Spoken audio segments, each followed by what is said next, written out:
அழகப்பா பல்கலை சமுதாய வானொலி 90.8 இணைந்திருங்கள்.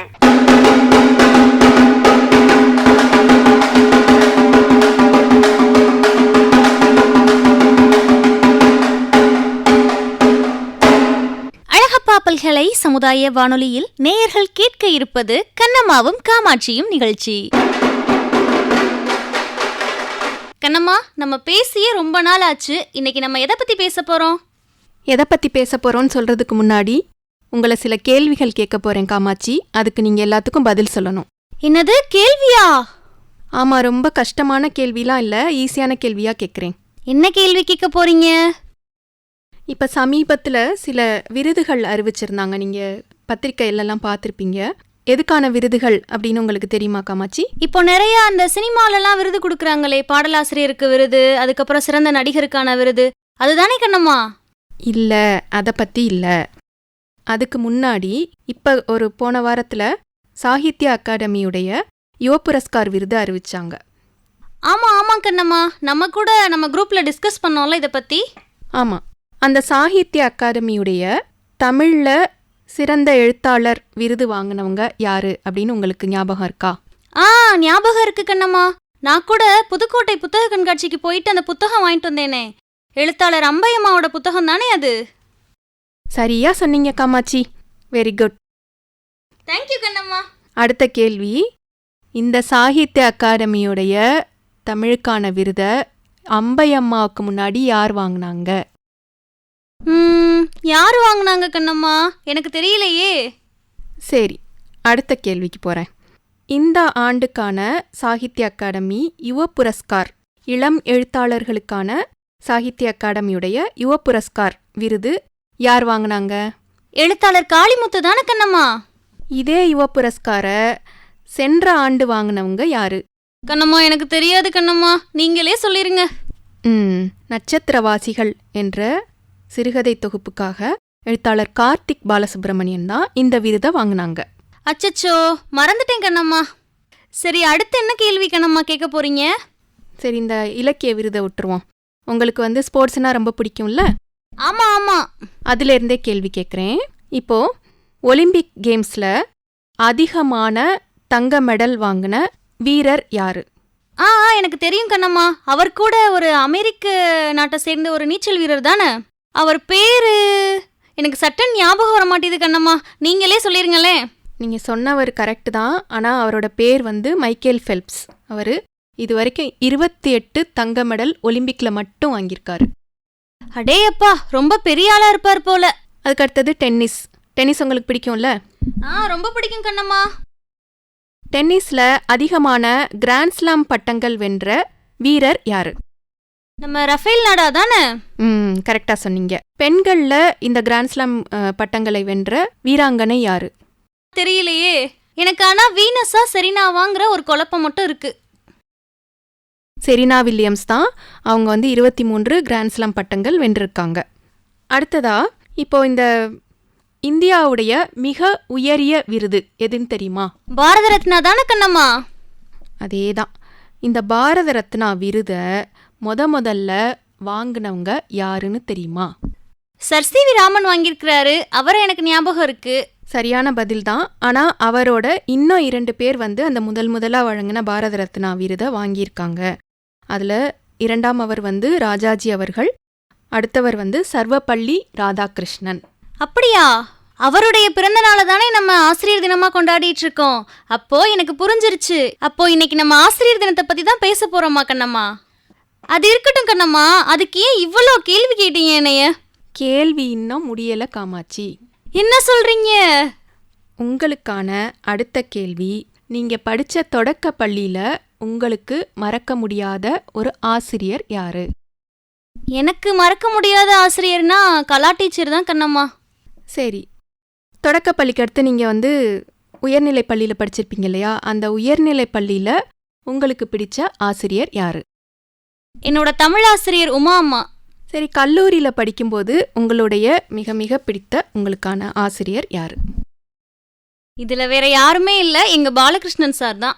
இப்போ நான் கடைசியாக கேட்ட இந்த 3 கேள்விக்கும் கொஞ்சம் கூட யோசிக்காம பேர் மறந்து போச்சே, ஊர் மறந்து போச்சேன்லாம் எதுவும் சொல்லாம டான்னு பதில் சொன்னீங்க இல்லையா? ஆமா ஆமா. அப்போ எத்தனை பெரிய விருதுகள் வாங்கியிருந்தாலும், எத்தனை தங்க மெடல்கள் வாங்கியிருந்தாலும், இந்த உலகத்துல இருக்கக்கூடிய எத்தனை உயரிய பதவிகள்ல இருந்திருந்தாலும் அவங்களையெல்லாம் இந்த உலகம் எத்தனை நாள் ஞாபகம் வச்சிருக்குன்னு பாத்தீங்களா?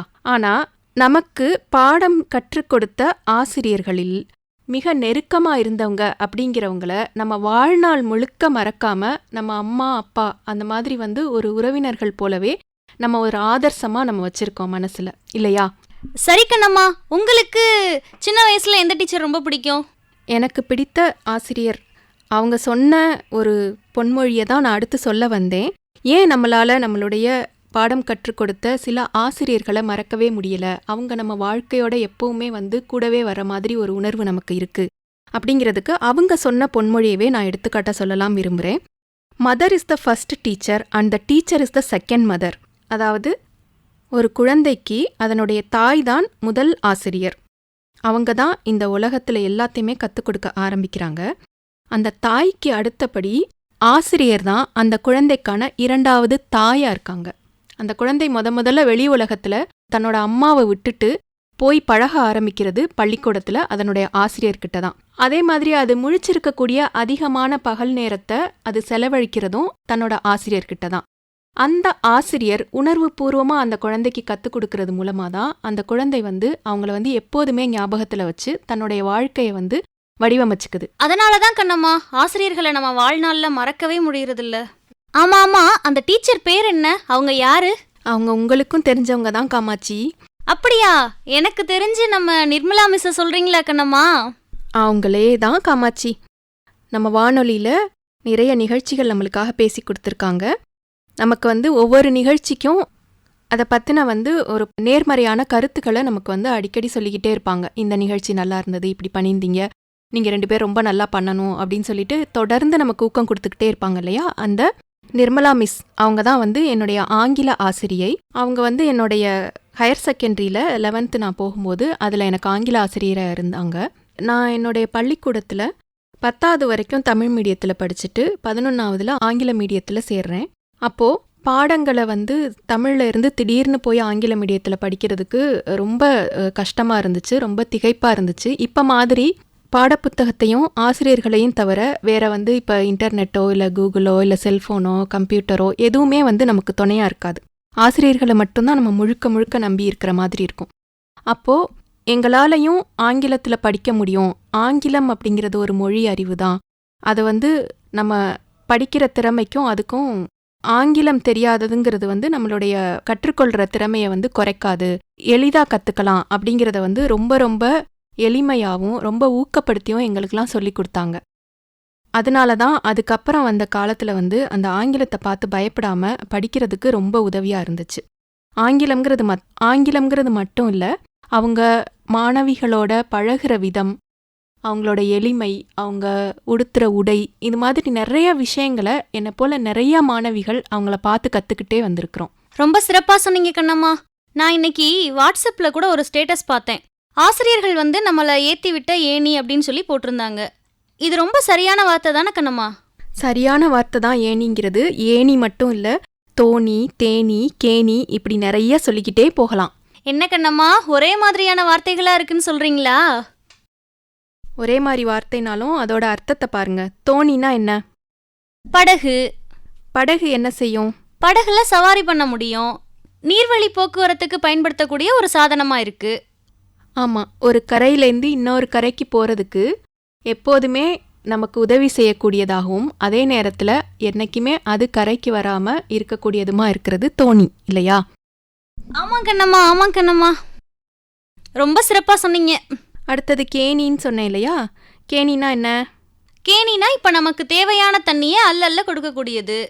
அவங்க படித்து அறிந்த அறிவை நம்ம திரும்ப திரும்ப நமக்கு கற்க நமக்கு ஊற்று மாதிரி கொடுத்துக்கிட்டே இருக்காங்க இல்லையா? அதனால அவங்கள கேணின்னு நம்ம சொல்லலாம். ரொம்ப சரியா சொன்னீங்க கவிஞரே. அப்போ தேனீனா அது சேகரிச்ச தேனி எல்லாத்தையும் நம்ம பயன்படுத்துறோம், அதுதானே கண்ணம்மா? ரொம்ப கரெக்டு காமாட்சி. இப்போ ஆசிரியர்களுக்கு சொல்றதுக்கான வார்த்தைகளா நம்ம ஏணி, தோணி, தேனி, கேணி, இப்படி எந்த வார்த்தையை போட்டாலும் அதுக்கு பொருத்தமா இருக்கும். ஆமாம் கண்ணம்மா, சரியா சொன்னீங்க. காமாட்சி, இப்ப இந்த உலகத்துல ஆசிரியர்கள்னால முன்னுக்கு வந்த பிரபலமானவர்கள் நிறைய பேர் இருக்காங்க. அதுல சில பேரை பத்தி நான் இப்ப உங்களை கேட்குறேன். ஹெலன் கெல்லர் உங்களுக்கு தெரியும் இல்லையா? அவங்க கூட கண் பார்வையற்ற மாற்றுத்திறனாளி தானே கண்ணம்மா. அவங்களோட ஆசிரியரான ஆன் சல்லிவான் அவங்களோட ஒத்துழைப்புனால தானே கண்ணம்மா இவங்க இவ்வளோ பெரிய சாதனை பண்ண முடிஞ்சுச்சு. அதே மாதிரி விவேகானந்தருடைய ஆசிரியர் யாருன்னு தெரியும் இல்லையா? தெரியும் கண்ணம்மா, ராமகிருஷ்ண பரமஹம்சர் தானே. ஆமா காமாட்சி, இதே மாதிரி ஒரு ஆசிரியர்கள் அவங்களுடைய மாணவர்கள் அப்படின்னு ஒரு தொடர்ந்த பாரம்பரியத்தையே உருவாக்குனவங்க இருக்காங்க. அதுல முதலாம் அவர் சாக்ரட்டீஸ். அவருடைய மாணவர் யாருன்னு சொல்லுங்க. சாக்ரட்டிஸோட மாணவர் பிளாட்டோ, பிளாட்டோவோட மாணவர் அரிஸ்டாட்டில். அரிஸ்டாட்டிலுடைய மாணவர் ஒரு மிகச்சிறந்த உலகம் அறிந்த ஒரு மாவீரர். மாவீரர்னு நீங்க சொன்னோன்னே எனக்கு ஞாபகம் வந்துருச்சு, அலெக்சாண்டர் தானே. ஆமா காமாட்சி, இந்த மாதிரி அவங்களுடைய ஆசிரியர்கள்னால அவங்கள பின்பற்றி நடந்ததுனால தாமும் புகழடைஞ்சு அந்த ஆசிரியர்களுக்கும் புகழை தேடி தந்தவங்க நிறைய பேர் இந்த உலகத்துல இருக்காங்க. ஏன் கண்ணம்மா, நம்ம ராதாகிருஷ்ணன் கூட ஆசிரியரா இருந்து குடியரசுத் தலைவர் ஆனனால தானே இன்னைக்கு நம்ம இவ்வளோ தூரம் பேசுறோம். அப்போ இதே மாதிரியே ஆசிரியர்கள் வேற எங்கேயும் பிரபலமானவங்க தலைவர்களாக இருந்திருக்கிறாங்களா? நிறைய பேர் இருந்திருக்கிறாங்க காமாட்சி. நம்ம இந்த நிகழ்ச்சியோட நேரம் கருதி சில பேரை மட்டும் சொல்லலாம்னு நினைக்கிறேன். அன்னை தெரசா அவர்கள் ஒரு சமூக சேவகராக தான் நமக்கு தெரியும். ஆனா அவங்க 17 ஆண்டுகள் பெண்கள் பள்ளியில ஆசிரியராகவும் பணியாற்றியிருக்காங்க. அவங்க எவ்வளோ சேவை செஞ்சிருக்கிறாங்க. அதற்கு மத்தியில் ஆசிரியர் பணியும் தன்னுடைய சேவையா செஞ்சிருக்கிறாங்களா? ரொம்ப ஆச்சரியமா இருக்கு கண்ணம்மா. அடுத்ததா அமெரிக்காவோட அதிபரா இருந்த ஒபாமா தெரியும் இல்லையா? அவரும் ஆசிரியரா இருந்திருக்காரு. ஒபாமா ஆசிரியராவா? என்ன சொல்றீங்க கண்ணம்மா?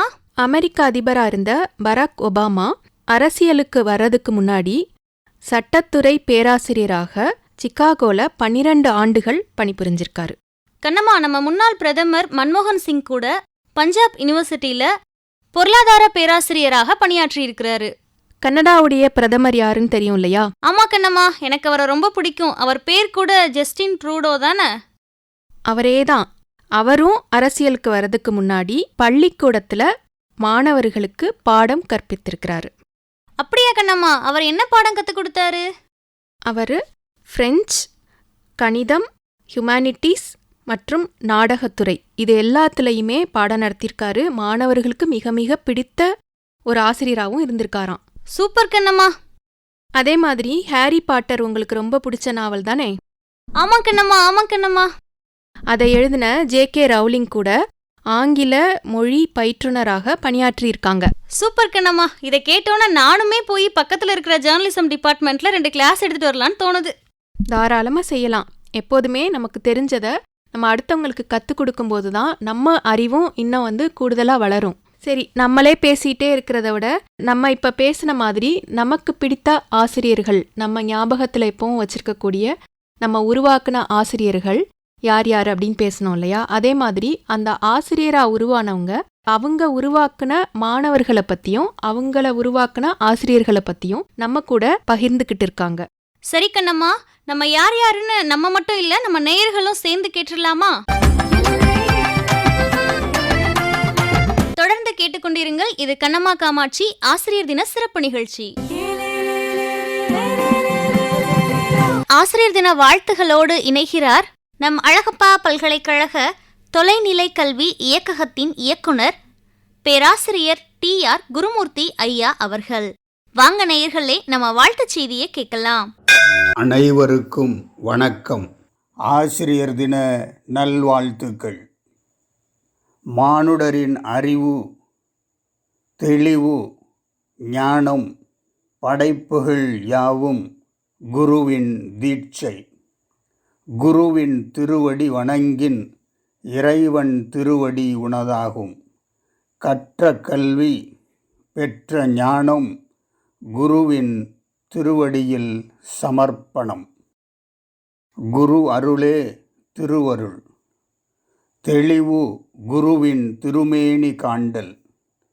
தெளிவு குருவின் திருநாமம் செப்பல்.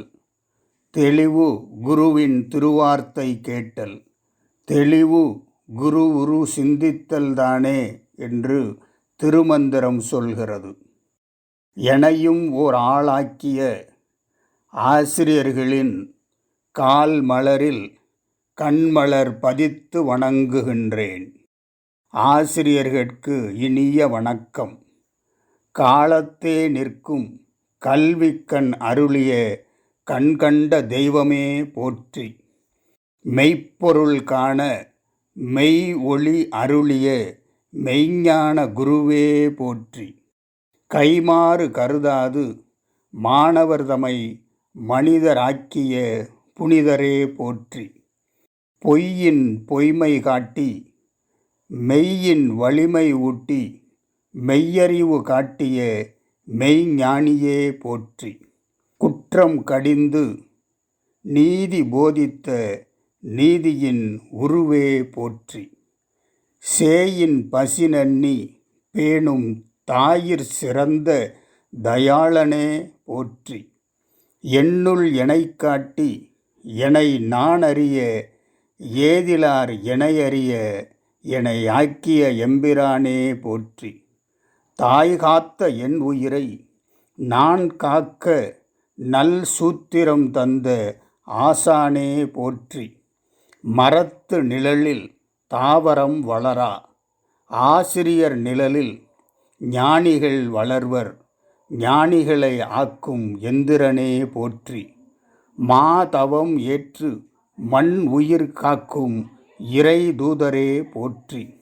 நீவீர் காட்டிய பாதையில் எந்நாளும் பயணிப்போம். குருவருள் துணையோடு வாழ்வில் உயர்வோம். ஆசிரியர் தின நல்வாழ்த்துக்கள். வாழ்க வளமுடன். ஆசிரியர் தின வாழ்த்து செய்தியை பகிர்ந்த பேராசிரியர் குருமூர்த்தி ஐயா அவர்களுக்கு நம்ம அழகப்பா பல்கலை சமுதாய வானொலியின் நன்றிகள்.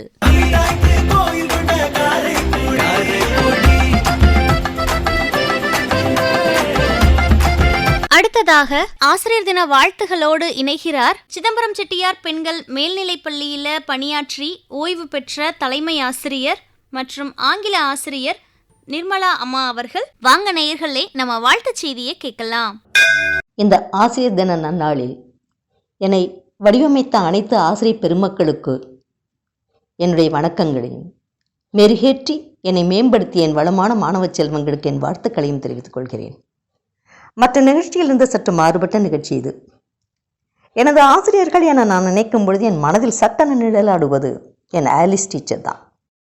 நல்லோ நினைவில் நடனம் புரியும் என்ற பக்தி பாடல் வரிகளை படிக்கும் போதே என் நினைவுக்கு வருவது என் 8ஆம் வகுப்பு ஆசிரியை ஆலிஸ் டீச்சர்.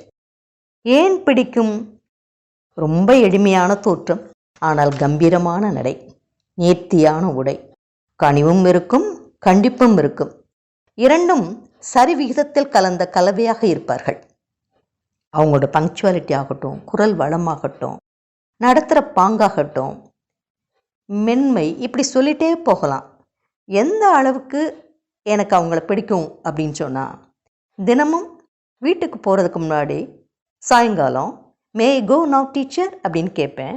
யூ மே அப்படிங்கிற அவங்களுடைய அந்த பதில் கேட்ட பிறகு தான் அந்த இடத்த விட்டே நான் நகர்வேன்.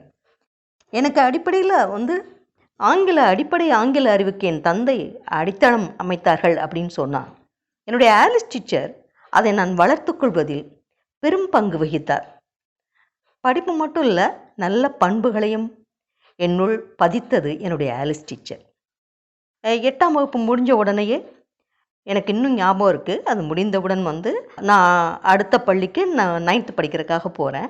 அதுக்கு முன்னாடி கண்ணாடி வளையல்கள்லாம் வாங்கி பரிசாக என் ஆசைக்கு கொடுத்து, ஆலிஸ் டீச்சருக்கு கொடுத்து, என் மனதில் உள்ள அன்பை வெளிப்படுத்தினேன். அது இன்னும் அந்த காட்சி எனக்கு மனசில் அப்படியே இருக்குது, பதிஞ்சிருக்குது. பல ஆண்டுகள் கடந்த பின்னால் கூட நானும் அவங்களும் தொடர்பிலே இருந்தோம். நான் ஆசிரியர் பணிக்கு வந்த பிறகு கூட அவர்கள் எனக்கு கடிதம் எழுதுவது, நான் அவர்களுக்கு கடிதம் எழுதுவது என்ற நல்ல ஆசிரிய மாணவ உறவு எங்களுக்குள் நீடித்திருந்தது. அதில் என்ன விசேஷம் அப்படின்னு சொன்னால், அவங்க ஊட்டியிலிருந்து நான் ஆசிரியர் பணியாற்றிக்கிட்டு இருக்கேன். அதில் என்ன ஒரு சிறப்புனா, அவங்க ஊட்டியிலிருந்து எனக்கு பதில் கடிதம் எழுதும்போது அதில் பாடம் படுத்தப்பட்ட மலர் இதழ்களை அப்படியே அதில் ஒட்டி அனுப்புவாங்க. எனக்கு கிடைச்ச பரிசுகள்லேயே உயர்ந்த பரிசாக நான் இன்னும் என் மனசில் நினச்சிட்ருக்கேன்னா அந்த கடிதங்களை தான். அவர்களுடைய கடிதங்களை இன்னும் நினைவில் வைத்திருக்கிறேன். அவர்களை பாதம் பணிகிறேன். இப்படி ஆலிஸ் டீச்சர் என்னுடைய ஃபேவரட் டீச்சராக அப்போ இருந்தாங்கன்னா, அதுக்கடுத்து நான் பள்ளி மாறி 9th ஸ்டாண்டர்டுக்கு வேறு பள்ளியில் சேர்ந்த பொழுது ஒருவித தடுமாற்றத்தோடு இருந்தேன். 9ஆம் வகுப்பு படிக்கும்போது என்னுடைய சோர்வையும் பயத்தையும் போக்கி ஆங்கில இலக்கணத்தின் பால் மிகப்பெரிய ஈர்ப்பு ஏற்பட காரணமாக இருந்தது என்னுடைய சாவித்திரி டீச்சர், இங்கிலீஷ் டீச்சர். என்னுடைய மாணவ செல்வங்களுக்கு பாடம் நடத்தும் போது நான் அடிக்கடி சொல்வேன், 5 Ds are very essential for your success அப்படின்னு சொல்லிட்டு. Decorum, discipline, devotion, dedication, determination அப்படின்னு சொல்லுவேன். இந்த 5 விஷயங்களும் எனக்குள் புகுத்தியது என்னுடைய ஐடியல் டீச்சர் மிஸ் சாவித்ரி. டீச்சிங்கிறது ஒரு ப்ரொஃபஷன் இல்லை, அது ஒரு பேஷனுங்கிறத என்னுள் புகுத்திய உயர்ந்த ஆசிரியை மிஸ் சாவித்ரி. புதுமையாக நீங்கள் ஒரு கொஸ்டின் கேட்டிருந்தீங்க, நினைவுக்கு வரும் மாணவிகள். நிறைய மாணவிகள் நினைவுக்கு வந்தாலும் மரகதம்ங்கிற ஒரு ஸ்டூடெண்ட்டை பற்றி நான் சொல்கிறேன், மறக்க முடியாது. ஆங்கில முதுகலை பட்டதாரி ஆசிரியைக்கான அந்த பணிக்கான இன்டர்வியூ முடிஞ்சு செலக்ட் ஆகி பிஜி அசிஸ்டண்ட்டாக நான் பணியில் சேர்றேன். கொஞ்ச நாட்களுக்கு பிறகு மாணவிகளோட கேஷுவலாக பேசிகிட்டு இருக்கும்போது, இன்டர்வியூ பண்ணும்போது உங்களுக்கு கிளாஸ் எடுத்தேன்னு எப்படி இருந்தது அப்படிங்கிற கொஸ்டின் கேட்டேன். என்ன ஃபீல் பண்ணீங்க அப்படின்னு கேட்டேன். மாணவிகளுக்கு ரொம்ப சந்தோஷம், ஃபீட்பேக் கேட்குறேன்னு சொல்லிட்டு ரொம்ப சந்தோஷமாக சொன்னாங்க. ரொம்ப நல்லா இருந்தது மேடம் அப்படின்னு நிறைய மாணவிகள் பாராட்டினாங்க.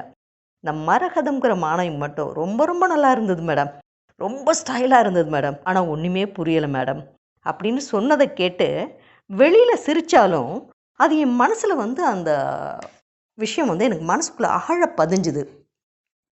ஏன்னா அது ஒரு ஐ ஓப்பனர் மாதிரி எனக்கு இருந்தது. என்னோட திறமையை காட்டக்கூடிய பிளாட்ஃபார்ம் இல்லை, திறம்பட நடத்தி மாணவிகளின் திறனை வெளிக்கொணரக்கூடிய அறை அப்படிங்கிற விஷயத்த அந்த மாணவி புரிய வச்சதா நான் நினச்சிட்டேன். என்னால் அந்த மாணவியை இன்னைக்கு வரைக்கும் அந்த நிகழ்வையும் மறக்க முடியாது. அதே போல் அபித்தான்னு இன்னொரு மாணவி, ரொம்ப சோஷியலாக கலகலப்பாக பேச மாட்டாங்க, கொஞ்சம் ஷை டைப் கூட, ஆனால் கவனம் சிதறாமல் ஃபோக்கஸ்டாக ஃபுல் அட்டென்ஷனோட கவனித்து அது பொயட்ரி ஆகட்டும், ப்ரோஸ் ஆகட்டும், கிராமர் ஆகட்டும், எதுவாக இருந்தாலும் சரி முழுமையாக உள்வாங்கி பேப்பரில் பர்ஃபெக்டாக எக்ஸ்ப்ரெஸ் பண்ணுவாங்க. நம்ம ரிலேட்டட் லிட்ரேச்சர் சொல்லியிருந்தோன்னா கிளாஸில் அதையும் அழகாக எக்ஸ்ப்ரெஸ் பண்ணி பேப்பர் ப்ரெசென்ட் பண்ணுவாங்க. நிறைய லிட்ரரி டேஸ்ட் இருந்தாலும் ஸ்டேஜ் ஃபியர் இருந்தது அந்த பொண்ணுக்கு. பள்ளியில் நடந்த லிட்ரரி அசோசியேஷனில் கம்பேரிங் பண்ணுறதுக்கு நிறைய வாய்ப்பு கொடுத்து அதை அந்த மாணவி நன்கு பயன்படுத்தி பின்னர் ஸ்கூலில் டாப் ஸ்கோரராக வந்துட்டாங்க. எல்லா ஸ்டூடெண்ட்ஸும் இன்ஜினியரிங், மெடிசன் அப்படின்னு போகிறாங்க. இந்த மாணவிக்கு அந்த ஆப்பர்ச்சுனிட்டிஸ் கிடைச்ச போது கூட அந்த துறைக்கெல்லாம் போகாமல் இங்கிலீஷ் வகுப்புகளால் ஈர்க்கப்பட்டு இங்கிலீஷ் லிட்ரேச்சர் தான் படிப்பேன் அப்படின்னு சொல்லிட்டு ஒரு கல்லூரியில் போய் லிட்ரேச்சர் முடித்து கல்லூரியில் இப்போது ஒரு ஆங்கில பேராசிரியராக இருக்கிறாங்க. எதுக்காக நான் இதை ஸ்பெஷலாக சொல்கிறேன் அப்படின்னு சொன்னால், இந்த மாணவிட்ட நான் என்ன திறன் வித்தியாசமாக நான் பார்த்தேன்னா, பின்னால் நான் எம்ஃபில் பண்ணும்போது மெட்டாகாக்னிஷன் அப்படிங்கிற ஒரு டாப்பிக்கில் ஒரு தீசிஸ் பண்ணுறேன். அப்போ இந்த அபிதாவோட நான் முன்னால் நடத்திய கான்வர்சேஷன் நினைவுக்கு வருது. எப்படின்னு சொன்னால், இந்த லேர்னிங் ஸ்ட்ராட்டஜிஸ் பற்றி அந்த பொண்ணு நானும் ஒரு கான்வர்சேஷனில் பேசிகிட்டு இருந்தோம். அந்த மாணவிட்ட ஒரு செல்ஃப் டைரக்டட் லேர்னிங் இருக்கும். நம்ம எப்படி படிக்கிறோம், நம்முடைய ஸ்ட்ரென்த் என்ன, அதை அச்சீவ் பண்ணுறதுக்கு என்ன பண்ணோம், மைண்ட் எப்படி ப்ராசஸ் ஆகி அதை அச்சீவ் பண்ணுறோம், அந்த ப்ராப்ளம் சால்விங் ஸ்கில் என்ன அப்படிங்கிறதெல்லாம் பற்றி, அதாவது மெட்டாகாக்னிஷனில் சொல்லுவாங்க, அறிதலின் அறிதல், கற்றலின் கற்றல் அப்படிம்பாங்க. Thinking about how you think. அந்த ப்ராசஸ் பற்றி முன்னாடி உள்ள கான்வர்சேஷன், எனக்கும் அந்த பொண்ணுக்கும் நடந்த கான்வர்சேஷன் பின்னாடி நான் தீசிஸ் பண்ணும்போது என்னால் அதை காரிலேட் பண்ணி அந்த தீசிஸை ப்ரெசன்ட் பண்ண முடிஞ்சுது. அந்த விஷயத்தினால அந்த பொண்ணையும் அந்த மாணவி அபிதாவையும் என்னால் மறக்கவே முடியாது. இப்படி கற்றதும் பெற்றதும் ஏராளம் ஏராளம். என்னை எனக்கு இனம் காட்டிய ஆசிரியர் பெருந்தகையோர்க்கு வணக்கங்களை தெரிவித்துக் கொள்ளும் இந்த நேரத்தில், என்னை இன்றும் இன்னும் உயிர்ப்போடு வைத்திருக்கும் மாணவிகளுள் டாக்டர் சுமதிக்கு, என் பெருமைக்குரிய மாணவிக்கு பெரும் பங்கு உண்டு என்பதை மகிழ்ச்சியுடன் பகிர்கிறேன். வாய்ப்பளித்த அழகப்பா சமுதாய வானொலிக்கு நெஞ்சம் நிறைந்த நன்றிகள்.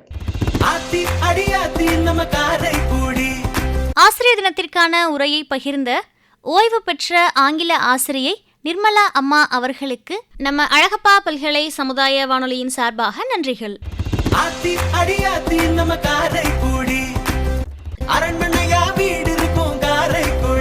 இன்று ஆசிரியர் தின வாழ்த்துகளோடு இணைகிறார் தமிழாசிரியர் மணி மீனாட்சி சுந்தரம் அவர்கள்.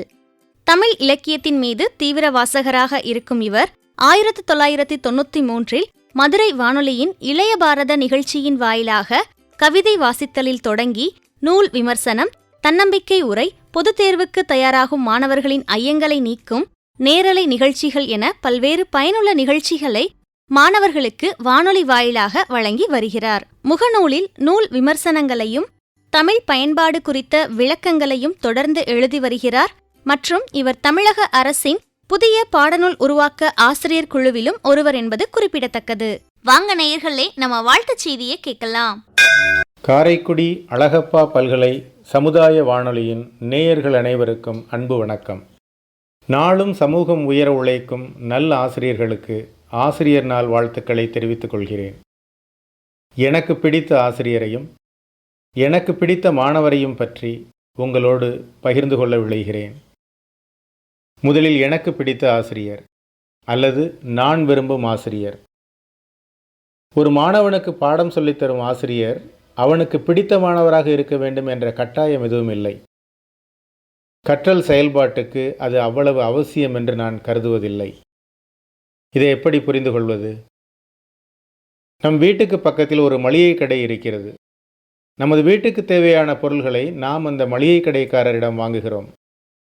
கடையில் இல்லாவிட்டால் கூட நமக்கு தேவையான பொருள்களை சொன்னால் வாங்கி தருகிறார். நமக்கு மிகவும் உதவியாக இருக்கிறார். அதற்காக அந்த கடைக்காரர் நமக்கு பிடித்தமானவராக ஆகிவிடுவாரா?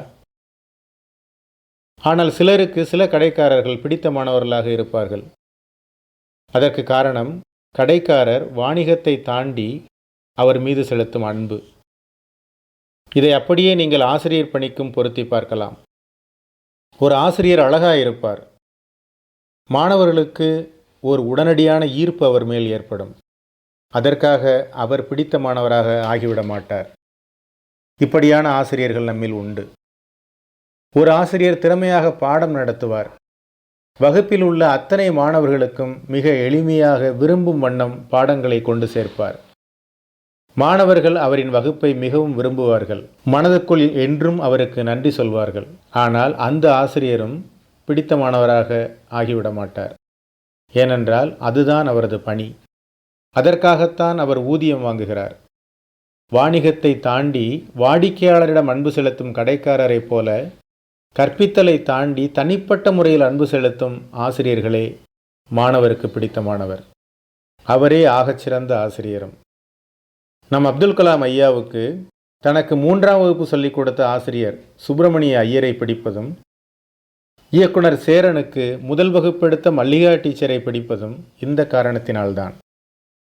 பொதுவாக நாம் விரும்பும் ஆசிரியர்கள் தொடக்கப்பள்ளி ஆசிரியர்களாகவே இருப்பதற்கு காரணம் இந்த அன்புதான். ஒரு குழந்தைக்கு வீட்டில் கிடைத்த அன்பை அல்லது கிடைக்காத அன்பை பள்ளியில் வெளிப்படுத்தும் ஆசிரியரை உடனடியாக தம் மனதில் நினைவில் பதிந்து வைத்துக் கொள்கிறது குழந்தை. அப்படியான ஆசிரியர் என் மாணவ பருவத்திலும் உண்டு. 3ஆம் வகுப்பு முடிந்து 4ஆம் வகுப்பிற்கு செல்லப் போகிறேன். 4ஆம் வகுப்பில் ஏபி என்ற 2 பிரிவுகள் உண்டு. ஏ பிரிவிற்கு போக வேண்டும் என்று நான் விரும்புகிறேன். பி பிரிவுக்கு போய்விடக்கூடாது என்று நினைக்கிறேன். அதற்கு காரணம் ஏ பிரிவு ஆசிரியரின் தோற்றப்பொழிவு. ஆனால் என் விருப்பத்திற்கு மாறாக பி பிரிவுக்கு மாற்றப்படுகிறேன். போக மாட்டேன் என்று அடம்பிடித்து அழுகிறேன். அந்த இடத்தை விட்டு நகரமாட்டேன் என்கிறேன். அதெல்லாம் எனக்கு இப்பொழுதும் நினைவில் இருக்கிறது. நான் விரும்பிய ஏ பிரிவு ஆசிரியர் சரி பரவாயில்லை, அவன் இங்கேயே இருக்கட்டும் என்று சொல்கிறார். ஆனால் பி பிரிவு ஆசிரியரோ அதெல்லாம் முடியாது, பிரித்தது தான், அவன் பிக்குத்தான் வர வேண்டும் என்கிறார். கடைசியில் என் விருப்பத்திற்கு மாறாக பி பிரிவில் அனுமதிக்கப்பட்டேன். தன் வகுப்பில் படிக்க இவனுக்கு விருப்பமில்லை என்ற கோபம் சிறிதும் இல்லாமல் என் மீது மிகுந்த அன்பு கொண்டு என்னை அரவணைத்து கொண்டவர் அந்த ஆசிரியர். இவரையா வேண்டும் என்று நான் நினைத்து வருத்தப்படும்படியாக அவர் நடந்து கொண்டார் என்னிடம். அவர்தான் என்னை முதலில் பேச்சு போட்டிக்கு அழைத்துச் சென்று பரிசு வாங்கி தந்தவர். இப்படியான ஆசிரியர்களே, அன்பான ஆசிரியர்களே மகத்துவமானவர்கள். அவர்களே கற்பித்தல் பணியின் ஜீவன்கள். அடுத்ததாக எனக்கு பிடித்த மாணவர். எனக்கு பிடித்த மாணவர்கள் என்று சொல்லும்போது ஒரு ஆசிரியருக்கு எல்லா மாணவர்களையும் பிடித்தாக வேண்டும். விருப்பு வெறுப்பற்ற சமமான அன்பை எல்லா மாணவர்களிடம் செலுத்தும் ஆசிரியரே ஆசிரியர். ஆனாலும் தம் கற்பித்தல் பணியை பெருமைப்படுத்துகின்ற, நம் செயல்களை முன்னோக்கி செலுத்துகின்ற, நம் பணி வாழ்வில் நம்மை மனமாற்றத்திற்கு உள்ளாக்குகிற மாணவர்களும் உண்டு. அவர்கள் ஆசிரியர்களின் நினைவில் என்றும் நீங்காதவர்களாக இருப்பார்கள். எனது நீண்டகால ஆசிரிய பணியில் அப்படியான மாணவர்கள் நிறைய பேர் இருக்கிறார்கள். ஒரு 15 ஆண்டுகளுக்கு முன்பு குஜராத்திலிருந்து ஒரு மாணவியை எங்கள் பள்ளியில் சேர்த்தார்கள். பிறந்து வளர்ந்து படித்தது எல்லாமே குஜராத்தில்தான். அவருடைய அப்பா அம்மா பேசும் தமிழை தவிர அவளுக்கு தமிழை எழுதவோ படிக்கவோ தெரியாது. அவளை 8ஆம் வகுப்பில் கொண்டு வந்து சேர்த்தார்கள். எனக்கு சுத்தமாக நம்பிக்கை இல்லை. இவள் தமிழ் வழியில் எல்லா பாடங்களையும் படித்து எப்படி தேரப்போகிறார் என்றே நினைத்தேன். அந்த தயக்கத்துடனேயே அவருக்கு பாடம் சொல்லிக் கொடுத்தேன். ஆனால் என் எண்ணத்தை பொய்யாக்கும் வகையில் சீக்கிரமே தமிழை எழுத படிக்க கற்றுக்கொண்டாள். 1ஆம் வகுப்பிலிருந்து இங்கு படிக்கும் மாணவர்கள் கூட 10ஆம் வகுப்பில் தேர்ச்சி அடைய சிரமப்படும் பொழுது அவள் 10ஆம் வகுப்பில் 74 மதிப்பெண்கள் பெற்று தேர்ச்சி பெற்றாள். எனது கற்பித்தல் பணியை மேலும் சிறப்பாக்குகிற அல்லது அவர்கள் வழியில் எனக்கு கற்றுக் கொடுக்கின்ற மாணவர்களே எனக்கு பிடித்தமான மாணவர்கள். அப்படிப்பட்ட மாணவர்களே என் நினைவிற்கு உடனடியாக வருகிறார்கள். இன்னும் வருவார்கள். அவர்களுக்காகவே நான் பணிபுரிகிறேன். நன்றி, வணக்கம். ஆசிரியர் தின வாழ்த்து செய்தியை பகிர்ந்த தமிழ் ஆசிரியர் மணி மீனாட்சி சுந்தரம் ஐயா அவர்களுக்கு நம் அழகப்பா பல்கலை சமுதாய வானொலியின் சார்பாக நன்றிகள். அடுத்ததாக ஆசிரியர் தின வாழ்த்துகளோடு தன்னுடைய உரையை பகிர இணைகிறார் ராஜபாண்டியன் அவர்கள். இவர் 8 ஆண்டுகளாக தொழில்நுட்ப கல்லூரியில் ஆசிரியராக பணியாற்றியுள்ளார். தற்போது பாண்டிச்சேரியில் உள்ள NITயில் முனைவர் பட்ட ஆய்வாளராக பயணிக்கிறார். வாங்க நேயர்களே, தற்போது ராஜபாண்டியன் அவர்கள் பகிரும் ஆசிரியர் தினத்திற்கான உரையை கேட்கலாம். அனைவருக்கும் வணக்கம். என்னுடைய பேர் ராஜபாண்டியன். நான் NIT புதுச்சேரியில் PhD பண்ணிகிட்ருக்கேன். முதலில் அனைத்து ஆசிரியர் பெருமக்களுக்கும் எனது இனிய ஆசிரியர் தின வாழ்த்துக்களை தெரிவித்துக் கொள்கிறேன். அடுத்து எனக்கு இந்த இனிய நாளன்று பேச வாய்ப்பளித்த அழகப்பா யூனிவர்சிட்டி அவர்களுக்கும் என்னுடைய வாழ்த்துக்களை நன்றியை தெரிவித்துக் கொள்கிறேன். எனக்கு ஆக்சுவலாக 8 இயர்ஸ் எக்ஸ்பீரியன்ஸ் இருக்குது டீச்சிங்கில். ஒரு ஆசிரியராக சிறந்த மாணவன் யாரென்று என்கிட்ட கேட்டால் ஒரு ஸ்டூடெண்ட் இருக்கான். அவன் பேர் ஜிஷ்ணு. ஸோ எப்போதுமே இந்த மாதிரி ஒரு பெஸ்ட்டு ஸ்டூடெண்ட் நேம் சொல்கிறப்ப எல்லோரும் ஒரு டாப்பரை சொல்லுவாங்க. ஆனால் இந்த பையன் டாப்பர் கிடையாது. 4 வருஷம் இன்ஜினியரிங் கோர்ஸ் முடிக்கிறப்ப அவனுக்கு 5 பேப்பர் அரியர் இருந்துச்சு. அந்த 5 பேப்பரும் அவன் அடுத்த 2 செமஸ்டரில் தான் எழுதி கிளியர் பண்ணான். நான் ஏன் இவனை ஒரு சிறந்த மாணவன் அப்படின்னு சொல்கிறேன்னா, ஒரு மாணவன் நினைத்தால்தான் ஒரு சிறந்த ஆசிரியரை உருவாக்க முடியும். எஸ். ஸோ ஜென்ரலாக கிளாஸ் எடுக்கிறப்ப கிளாஸில் லாஸ்ட்டு ஒரு 10 மினிட்ஸ் இருக்கும். ஸோ அந்த 10 மினிட்ஸில் ஏதாவது ஜென்ரலாக பேசுவேன். ஸோ அப்படி ஒரு நாள் பேசும்போது மைக்ரோ கண்ட்ரோலர் பற்றி பேசிகிட்டு இருந்தேன். ஸோ அதில் எப்படி ப்ரோக்ராம் எழுதுறது, அது ரியல் டைம் அப்ளிகேஷனுக்கு எப்படி யூஸ் பண்ணுறது அப்படின்னு ஜென்ரலாக பேசிகிட்டு இருந்தேன். ஏன்னா எனக்கு அதில் அந்தளவுக்கு இன்டெப்த் நாலேஜ் இல்லை. ஸோ ஜென்ரலாக பேசிகிட்டு இருந்தேன். அடுத்த நாள் அந்த ஜிஷ்ணுன்ற பையன் என்கிட்ட பேசினான். சார், எனக்கு ஒரு ஐடியா இருக்குது, இப்படி பண்ணலாமா சார், நீங்கள் ஹெல்ப் பண்ணுறீங்களா அப்படின்னு கேட்டான். ஆக்சுவலாக அது என்னோடய ஏரியாவே கிடையாது. எனக்கு அந்த ஏரியாவில் ஸ்டார்டிங் லெவல் மட்டும்தான் தெரியும். பட் ஆனால் அந்த பையன் நிறையா பேசுகிறான் என்கிட்ட. அவன் எனக்கு எல்லாமே தெரிஞ்சிருக்கு அப்படின்னு நினச்சி பேசுகிறான். பட் ஆனால் எனக்கு அவன் பேசுகிற அளவுக்கு அந்த ஃபீல்டில் எனக்கு சரியாக அந்த அளவுக்கு தெரியல. நான் அப்டேட்டடாக இல்லை. எனக்கு ஹெல்ப் பண்ணுங்கள் சார் அப்படின்னு சொல்லி கேட்குறான்.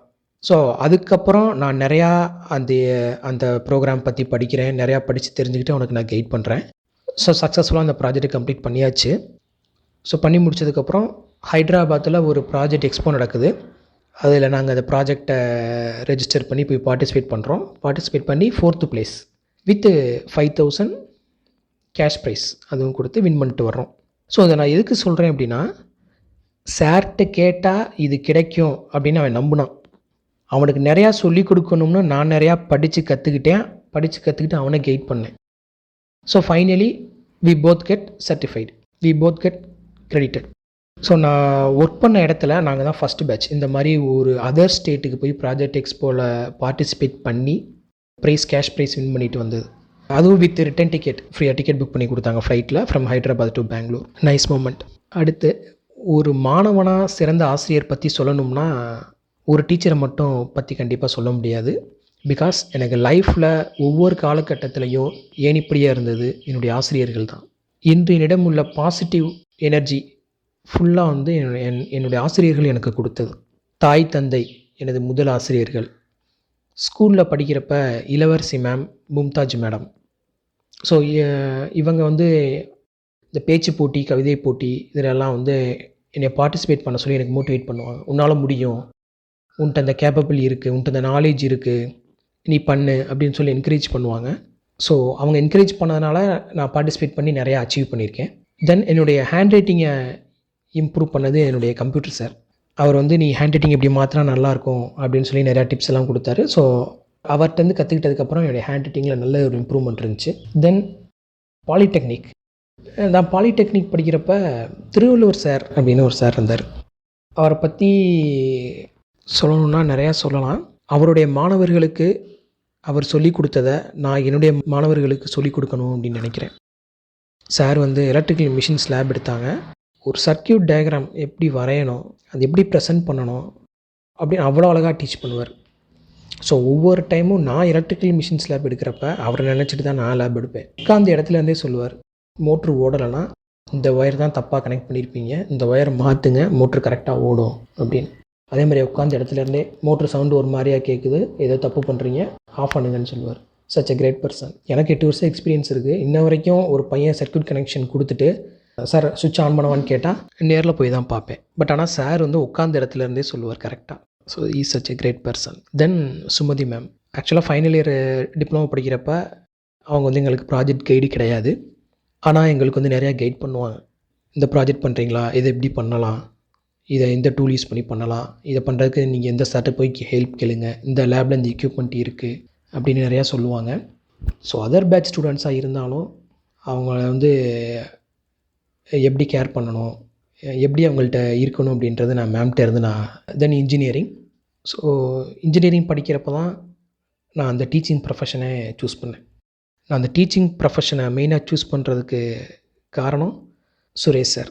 என்னை இந்த ப்ரொஃபஷனை லைக் பண்ண வச்சதுக்கு காரணம் சுரேஷ் சார்.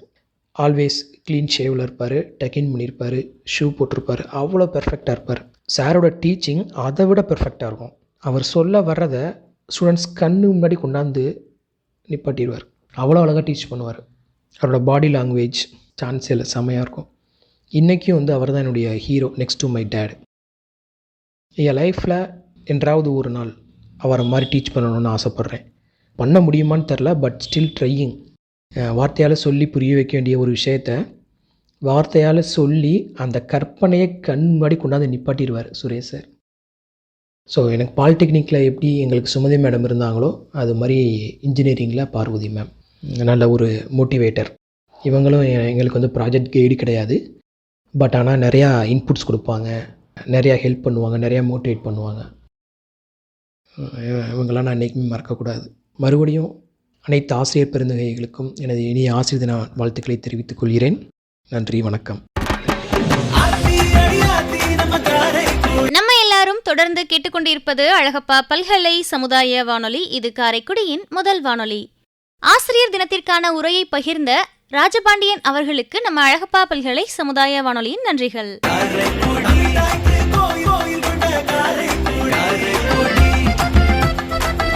இந்த நிகழ்ச்சி இத்துடன் நிறைவுற்றது. இந்த நிகழ்ச்சி பற்றிய கருத்துக்கள், பின்னூட்டங்களை நீங்க பகிர விரும்பினா மறக்காம நம்ம அழகப்பா பல்கலை சமுதாய வானொலியின் மின்னஞ்சல் முகவரிக்கு உங்களுடைய கருத்துக்களை அனுப்பலாம். கருத்துக்கள் அனுப்ப வேண்டிய மின்னஞ்சல் முகவரி comradio@alagappauniversity.ac.in. நன்றி நேயர்களே. நல்வாழ்த்துக்கள்.